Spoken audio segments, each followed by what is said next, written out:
Sa Florence, Italy, si Caterina ay kinakabahan, siya ay pinilit magsuot ng isang maluwag na damit at nilagay niya ang buhok niya sa likod. Lagi niyang pinapaalalahanan ang sarili na kumalma, ito ay isang trabaho lamang. Nang binuksan na ang kurtina, ang lahat ng mga lalaki ay naghihintay sa kanya. Isang assistant ang naglagay ng upuan at sinabihan siya na ipakita ang binti niya. Pero siya ay umabuso at hinawakan niya ang binti niya. Keep your hands to yourself and... Ang kanyang pagiging pakipot ay kinainis niya at sinabihan niya siyang makipagtulungan ng maayos. Sumunod siya na itaas ang kamay niya sa noo niya at nagkunyaring tumitingin sa malayo. Isa pang assistant ang humawak sa buhok niya at lumalabas na si Caterina ay isang model sa isang life drawing class. Ang mga estudyante ay handa nang gumuhit nang bigla na lang dumating si Master Giancarlo at sinabi niya sa mga estudyante na ngayon daw ay iguguhit nila ang huntress na si Diana. Ang mga mata niya ay matulis, nakita niya agad ang dumi sa binti ni Caterina at inutusan niya ang assistant na linisin ito. Linawayan lang ng assistant ang isang trapo at pinunasan niya ang binti niya. Si Caterina ay napapikit na lang dahil alam niyang naghihiganti lang siya sa kanya. Ang mga estudyante ay nagsimula ng gumuhit at sinabi ng master na kunin ang bawat detalye mula ulo hanggang paa. Ang pinakamagaling na estudyante daw ay ang magiging top apprentice niya. Ang master ay strikto, hinampas niya ang pamalo niya at pinagalitan niya ang isang estudyante. Sinabi niya kung ano daw ito. Breasts like flower sacks. At pinaulit niya ang drawing sa kanya simula sa umpisa. Ang tensyon sa kwarto ay tumaas, si Leonardo ay seryosong nanonood sa tabi, napansin niya ang peklat sa kamay at likod ni Caterina. Inusob ni Caterina ang ulo niya at nakita niya si Leonardo na tinitingnan ang peklat niya palagi. Pagkatapos ng 2 oras, halos lahat ng mga estudyante ay tapos na at umalis na para ayusin ang ginawa nila. Pero si Leonardo ay kakaiba, hindi niya ginuhit si Caterina, sa halip siya ay gumuhit ng isang unggoy. Si Caterina ay nainis at sinabi niyang, pangit ba ako sa paningin mo? Kaya hindi mo ako ginuhit? Si Leonardo ay agad na sumagot at sinabi niyang, hindi. Ang gusto ng master ay mag-drawing kami ng perpektong diyosa, pero ang mga peklat mo sa kamay at likod, ikaw ay hindi isang perpektong diyosa, kaya hindi kita pwedeng iguhit. So basically you're saying I'm not pretty enough to scatter. Sa sobrang galit ni Caterina ay napaalis na lang siya. Too late. Sa sunod na araw ay ang submission day, lahat ng estudyante ay pumila na kinakabahan. Ang master ay pumasok para suriin ang mga gawa nila at sinuri niya ang bawat isa na parang isang agila.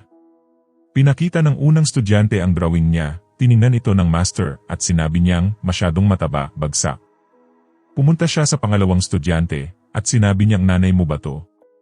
Masyadong matanda, bagsak, umalis ka sa studio ko. Hate throwing shit.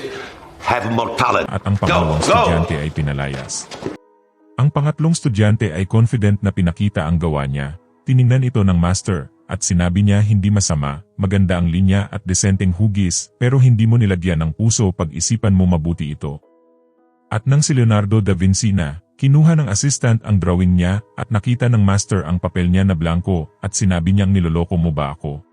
Are you mocking me? Magpapasa ka ng blankong papel. Ang boses ni Leonardo ay nanginig habang sinasabi niya na, I couldn't find the inspiration. Ang master ay nagalit at sinabi niya sa kanya na, baka pag natulog ka sa imburnal makahanap ka ng inspirasyon, tapusin mo ang assignment hanggang bukas o kaya wag ka nang mag-isip pang bumalik dito. Samantala, si Caterina ay bumalik sa studio, gusto niyang magpatuloy na magmodel pero pinigilan siya ng assistant at sinabi niya, hindi ka na namin kailangan, nakahanap na kami ng bagong model na okay lang hawakan ko ang binti niya at wala siyang mga peklat. Naglabas sila ng bagong model kung saan agad nitong nilabas ang suso niya para drawing ng lahat. Si Caterina ay nasaktan at umikot para umalis, habang siya ay papalabas nakasalubong niya si Leonardo at galit niyang sinabi na, sinabi mo ba sa kanila na may peklat ako sa likod? Ngayon ako ay nanasisante na. Agad namang dinipensahan ni Leonardo ang sarili niya, wala akong sinabi na kahit ano magbabayad ako ng doble para iguhit ka ulit. Nang mapansin niyang seryoso si Leonardo, dinala siya ni Caterina sa lugar niya. Si Leonardo ay nagdalawang isip dahil parang hindi daw bagay na magsama sila ng sila lang sa isang kwarto, pero pumayag pa din siya dahil kailangan niyang tapusin ang assignment niya. Pagkatapos nilang mag-ayos, si Caterina ay pumesto na. I'm Leonardo. Serena, from Cremona. Sinabi sa kanya ni Leonardo na umupo lang at ipakita ang kanyang balikat. Si Leonardo da Vinci ay sobrang mahirap lang na kailangan niya pang magnakaw ng mga pintura para sa sariling painting niya. Isang gabi siya ay pumasok sa studio para kumuha ng mga pintura sa master niya. Sa loob, nakita niya ang master na namumroblema. Si Leonardo ay lumapit at tinanong niya kung anong problema. Ang master ay umamin at sinabi niyang na-stuck daw siya sa isang malaking problema. Siya daw ay kinontrata para bumuhat ng 18 ton na cross sa taas ng isang simbahan, at kung magawa niya daw ito, pera at kasikatan ang makukuha niya. Gusto niya daw gumawa ng pangalan sa sarili niya pero nang ginawa niya daw ang disenyo, napagtanto niya na mahirap itong gawin, ang bigat ay sobra, hindi ito kayang buhatin ng buo at hindi nito kayang abutin ang taas o umikot man lang, dagdag pa. Hindi rin kayang buhatin ng scaffolding ang bigat, ito ay pwedeng bumigay sa anumang oras. Ang reputasyon ng master ay nakasalalay dito at sinabihan niya si Leonardo na umuwi na at matulog, kung hindi niya daw ito kayang gawin paano pa daw ang isang tao na hindi man lang isang apprentice. Pinatay ni Leonardo ang kandila at bigla na lang siyang napaisip kung paano kung ang bakal na bola ay kayang lumutang ng ganito. Agad siyang pumunta sa kwarto ng master at nagdrawing siya ng sarili niyang design. Si Leonardo da Vinci ay isang henyo sa physics, nagdagdag siya ng 4 na bilog sa design, tinanggal niya ang foundation at nagdagdag ng lubid sa kaliwa habang ina-adjust ang angulo. Siya ay nagtrabaho ng buong gabi at sa umaga nakita ng master ang design at nagulat ito. Ang mga kamay niya ay naninig habang sinabi niya na hindi ito totoo, bakit hindi ko to naisip, isang henyo, isang malaking henyo. Sunod nag-prepare na ang master na gumawa na naayon sa disenyo, at sa wakas ang araw ay dumating na para buhatin ang cross. Isang grupo ng mga dignitaries ang nag-ipon, at ang 18 ton na cross ay nagsimula ng tumaas, merong 12 pulley system sa taas para mabawasan ang bigat at ngayon 2 tao na lang ang kailangan para bumuhat nito. Ang cross ay umabot sa 164 feet ang taas pero ngayon kailangan na nitong gumalaw ng pahalang. Ito ang pinaka-crucial na parte, ang master ay kinakabahan, tinaya niya ang buong karera niya dito. Ang estudyante ay agad na tinrabaho ang malaking lever habang ang dalawa ay patuloy sa paghila. Ang cross ay nagsimula ng gumalaw, 32 feet, 26 feet, 16 feet. Si Leonardo ay kinakabahan, habang nanonood sa ilalim sinabi niyang bilisan niyo kung ito ay matagalan pa ang scaffolding ay kukulaps. Ang cross ay malapit na 10 feet na lang ang natitira. Ang mga nobles ay natitense na pag ito ay nahulog marami ang masasaktan at sa wakas ang cross ay nakarating na sa ibabaw ng simbahan. 4 na tao ang nag-ipon para saluhin ito sa mga balikat nila at sa wakas ang cross ay nalagay na sa taas ng simbahan at ang mga tao ay nagsaya. Nagawa nila, nakakamangha, at sila ay gumawa ng kasaysayan at ang master ay maaalala sa sandaling ito pero sa loob niya, alam niyang hindi talaga ito totoong achievement niya. Si Leonardo ay masaya din dahil ito lahat ay disenyo niya. Pero, isang problema ang naganap at si Leonardo ay napatalsik sa studio. Lumalabas na siya ay pumasok ulit ng gabi sa studio para magnakaw ng pintura pero siya ay nahuli ng master. Binigyan siya ng master ng tsansa na magpaliwanag pero hindi man lang binanggit ni Leonardo ang disenyo niya, sinabi niya lang na gusto niya lang daw gumawa ng isang perpektong painting. Kaya pinaalis siya at ang assistant pala ang nagsumbong sa kanya. Sa sunod na araw, nalaman ni Katerina ang balita tungkol sa pagpapatalsik kay Leonardo at siya ay nagalit. Hindi niyo ba alam kung gaano katalentado si Leonardo? Pinakita niya sa master ang painting na ginawa ni Leonardo sa kanya. Nang makita ito ng master siya ay natulala. Ang painting ay halos 99% na kamukha niya at pwedeng mas maganda pa ito sa mga gawa niya. Na-realize niya na merong natatagong brilyante sa mga estudyante niya. Agad na hinanap ng master si Leonardo na kung saan hinuhugasan niya ang mukha niya. Siya ay nawawalan na ng pag-asa sa hinaharap niya at nang makita niya ang master agad niyang pinunasan ang mukha niya. Tinanong ng master, ikaw ba ang gumuhit ng disenyo sa cross? Yes, they were. Ang master ay tumango sa katuwaan at sinabi niyang sumama ka sa akin. You will be my first apprentice. Si Leonardo ay sumaya at sinundan siya pabalik, ang bagong excitement ay pumukaw sa dugo niya. Pagkatapos mamaya, ang master ay nagkaroon ulit ng bagong trabaho para gumawa ng isang painting para sa simbahan ng San Savino. Plano niyang puminta ng Baptism of Christ at inimbitahan niya si Leonardo na gawin ito kasama siya. Alam mo kung paano pininta ang mga maliliit na anghel sa simbahan? Ang master ay nagsimula ng turuan si Leonardo, simula sa unang leksyon sa liwanag. Meron 3 klasing liwanag. Ang una ay direktrang liwanag pareho sa liwanag ng araw na tumatagos sa bintana. Ang pangalawa ay ang diffuse na liwanag. Pag naglagay ka ng tela sa harap ng kandila makikita mo ang anino. ang pag-iintindi kung paano naghahalo ang liwanag at anino ay ang totoong sumusubok sa abilidad ng isang painter. At ang pangatlong liwanag ay ang simpleng liwanag lang.